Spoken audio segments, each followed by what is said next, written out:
Hello दोस्तों, कैसे हो आप सब। तो फ्लैश के पिछले एपिसोड में हमने देखा डिटेक्टिव जो बैरी को यकीन दिलाता है कि वो बैरी की मां नोरा के कातिल को ढूंढने में उसकी मदद करेगा। तो ही आइरिस फ्लैश के कारनामों से प्रभावित होने लगी थी, जिसका ब्लॉग बनाकर आइरिस अपने आईडी से इंटरनेट पर पोस्ट डालने लगी थी, जहां बैरी के मना करने पर भी आइरिस नहीं रुकती है, जहां अब बैरी और आइरिस एक दूसरे से बातचीत करना बंद कर देते हैं। तो चलिए फ्रेंड्स, बिना किसी देरी के आज के एपिसोड की ओर बढ़ते हैं, जहां पहले ही सीन में हमें वापस से आइरिस को दिखाया जाता है, जो अभी भी फ्लैश के बारे में पोस्ट अपडेट कर रही होती है कि तभी वहां एक बार फिर से बैरी अपने फ्लैश के अवतार में आइरिस को पोस्ट अपडेट करने से मना करता है कि तभी उन्हें सड़क से पुलिस के हॉर्न की आवाज़ें सुनाई देती है। जहाँ बैरी उस हॉर्न के पीछे जाता है तो वहीं हम देखते हैं एक शख्स गाड़ी चुराकर भाग रहा होता है कि तभी पुलिस उस पर गन से शूट करती है, पर उस शख्स पर गोली का कोई भी असर नहीं होता है, मानो जैसे उस इंसान का शरीर स्टील से बना हो।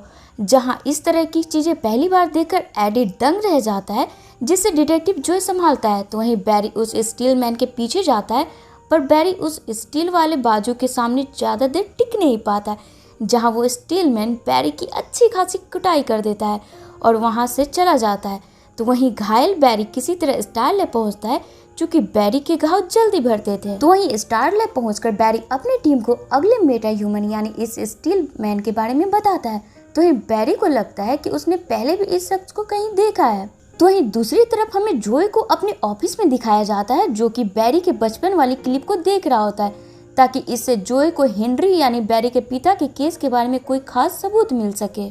तो ये डिपार्टमेंट से बैरी को पता चलता है कल रात वाले शख्स का नाम टोनी वुडवर्ल्ड है, जो कि कई बार सिटी सेंटर में चोरी करते पाया गया है। तो वहीं दिखाए फ्लैशबैक स्टोरी से हम व्यूअर्स को पता चलता है दरअसल टोनी बचपन में बैरी और आइरिस के साथ ही हाई स्कूल में पढ़ा करता था। तो वहीं अब कहानी प्रेजेंट में आती है, जब आइरिस एडी से मिलने पुलिस स्टेशन जाती है, पर वहाँ मौजूद बैरी को देखकर इग्नोर कर देती है। तो वहीं दूसरी तरफ डिटेक्टिव जॉय डॉक्टर हैरिसन से मिलने स्टारलैब, जहां डिटेक्टिव जॉय हेनरी यानी बैरी के पिता के केस के बारे में डॉक्टर हैरिसन से मदद चाहता है। तो वहीं सिस्को बैरी को बोलता है कि उसे अगर स्टील मैन से जीतना है तो उसे और भी ज़्यादा प्रैक्टिस करने की ज़रूरत पड़ेगी। तो वहीं बैरी को एडी का कॉल आता है, जहाँ एडी बैरी को उसी जगह पर बुलाता है जहाँ कल रात बैरी और उस स्टील मैन का सामना हुआ था, जहाँ बीच में ही अपनी गाड़ी को छोड़कर टोनी भाग निकलता है। तो जहां छानबीन के दौरान उसी गाड़ी में मिले मिट्टी के सैंपल को बैरी कलेक्ट कर लेता है और गाड़ी में रखे 2 ड्रम के ऊपर छपे कंपनी को नाम को पढ़कर उसी शॉप पर जाता है जहां से ये चोरी हुई थी। जहां एडी वहां मौजूद लोगों से टोनी की तस्वीर दिखाकर पूछताछ करता है, जिसे देख एक शख्स वहां से भागने लगता है, जिसे दौड़कर एडी पकड़ लेता है, जिस पर वो शख्स घबराते हुए बोलता है, मैंने कुछ नहीं किया। 10 महीने पहले हम साथ में की स्टोन नाम की फैक्ट्री में काम करते थे, जहां एक दिन अचानक हमारे बॉस ने कुछ लोगों को काम से निकाल दिया था, जिस पर टोनी बड़े ही बेरहमी से हमारे बॉस की कुटाई कर दी थी। तो अचानक मौसम खराब होने की वजह से फैक्ट्री में शॉर्ट सर्किट हुआ, जहां टोनी का पैर रेलिंग से फिसल गया और वो उसी वक्त गर्म पिघले स्टील में जाकर गिर गया था, जहां उसकी मौत हो गई थी और तभी से की स्टोन बंद पड़ा है। तो वहीं दूसरी तरफ डिटेक्टिव जॉय अपने बातों में उलझाकर डॉक्टर हैरिसन से 14 साल पहले यानी नोरा के मौत के वक्त की बातें पूछ रहा होता है, क्योंकि कहीं ना कहीं डिटेक्टिव जॉय को अब डॉक्टर हैरिसन पे डाउट होने लगा था। तो वहीं अगले सीन में हमें आइरिस को उसके कैफे में दिखाया जाता है, जहाँ टोनी भी आता है और आइरिस को ड्रिंक के लिए पूछता है और साथ ही आइरिस के पोस्ट के बारे में भी पूछता है उससे, वही पोस्ट के बारे में गाइस जहाँ आइरिस फ्लैश के बारे में लिखा करती थी। अब चूंकि आइरिस को टोनी के बुरा होने की खबर बचपन से ही थी, आइरिस उसे ड्रिंक के लिए मना कर देती है और अपने पोस्ट के बारे में भी कुछ खास उसे नहीं बताती, जहां गुस्से में आकर टोनी आइरिस का फोन तोड़ देता है, जहां आइरिस टोनी के स्टील वाले हाथ को देखकर समझ जाती है कि यहाँ जरूर कुछ गड़बड़ है, कि तभी कैफे में आ रहे टीवी पर न्यूज़ में अपना फोटो आते देख टोनी वहां से निकलकर भाग जाता है। तो वहीं दूसरी तरफ स्टारलैब में सिस्को बैरी को बताता है जिस मिट्टी का सैंपल बैरी लाया था, उस मिट्टी को चेकअप करने के बाद उसे पता चला है कि इसमें जो धातु मिले हैं वो 10 महीने पहले तक की स्टोन फैक्ट्री में इस्तेमाल किया जाता था। जहां ये सुन बैरी को डाउट होता है कि शायद टोनी की स्टोन के बंद फैक्ट्री में ही छिपकर रहता है। तो वहीं कैथलीन बैरी को आइरिस के लेटेस्ट अपडेट पोस्ट को दिखाती है, जिसमें आइरिस फ्लैश को उससे मिलने के लिए मैसेज छोड़ती है, जिसे देखकर बैरी फ्लैश बनकर आइरिस से मिलने जाता है।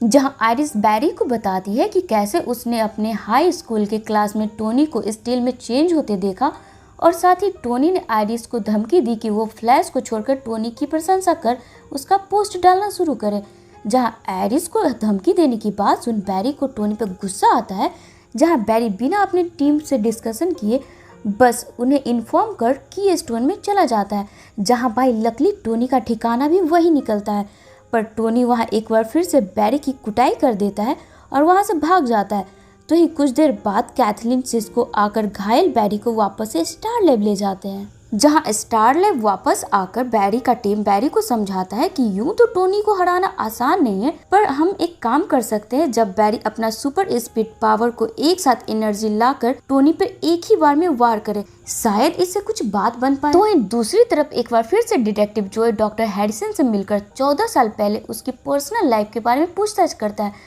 जहां अब डॉक्टर हैरिसन भी समझ जाता है कि जोए डॉक्टर हैरिसन से मदद नहीं मांग रहा है बल्कि उस पर ही शक कर रहा है। जहां डॉक्टर हैरिसन बड़े ही स्मार्टली तरीके से डिटेक्टिव जोए को गुमराह कर वहां से चला जाता है। तो अगले सीन में हम देखते हैं टोनी आयरिस को किडनैप कर उसी हाई स्कूल में ले जाता है जहां वे साथ में पढ़ा करते थे। जहां एक बार फिर से टोनी आयरिस को बोलता है, तुम मुझे पसंद हो, मैं तुम्हें कोई नुकसान नहीं पहुंचाना चाहता, बस तुम उस फ्लैश को हीरो बनाना बंद करो और मेरे बारे में पोस्ट डालना शुरू करो। जहां आयरिस स्मार्टली तरीके से टोनी को यकीन दिलाती है कि वैसा ही होगा जैसा टोनी चाहता है, और वही मौका पाते ही आयरिस वहां मौजूद फायर अलार्म का स्विच दबा देती है। जहां जैसे ही सभी को आयरिस के किडनैप होने की खबर मिलती है, वहीं हाई स्कूल से बजे फायर अलार्म की घंटी को सुन बैरी समझ जाता है कि टोनी आयरिस को लेकर वहीं गया होगा, जिस पर बैरी भी हाई स्कूल पहुंचता है। जहां पहले आयरिस को सेफली एक कोने में छोड़कर टोनी का सामना करता है,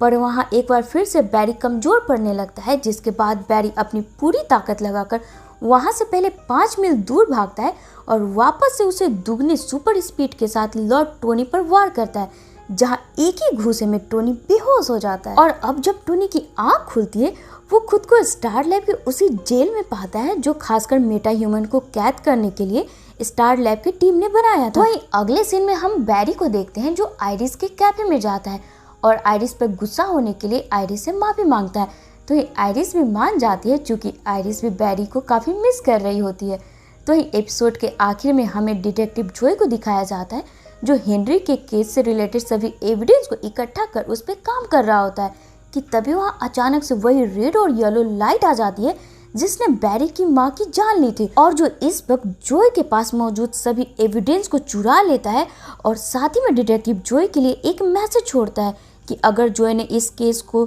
बंद नहीं किया तो वो आयरिस को मार डालेगा। और इसी धमाकेदार ट्विस्ट के साथ ये एपिसोड यहीं पे खत्म हो जाती है। तो फ्रेंड्स, अगर आप इस सीरीज को कंटिन्यू देखना चाहते हो तो कमेंट में नेक्स्ट लिखना बिल्कुल ना भूलें।